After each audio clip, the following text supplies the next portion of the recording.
te orhideje, Phalaenopsis, tukajle sorta z velikimi cvetovi, ki kliče po temu, ker je pač glomor in pa tudi barve so vatikanska zastava, bela, rumena in rdeča kot Petrovi ključi. In ja, izziv je bil sprejet. Štejemo se v veliko čast, da smemo letos res okrasiti en del bazilike svetega Petra v Vatikanu, kajti do zdaj je to vedno uspevalo velikim proizvajalcem cvetlic, to so bili Nizozemci, letos pa smo potem mi Slovenci.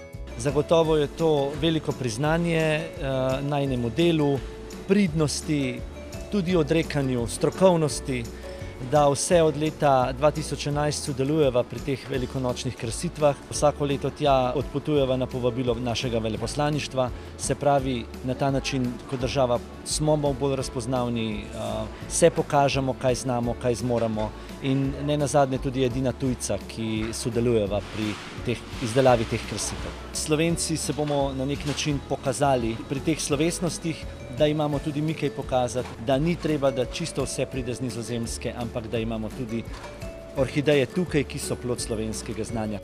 To je res velika promocija, ne samo za naše podjetje, ampak tudi za Slovenijo nasploh in čast in tudi seveda pozneje obveznost.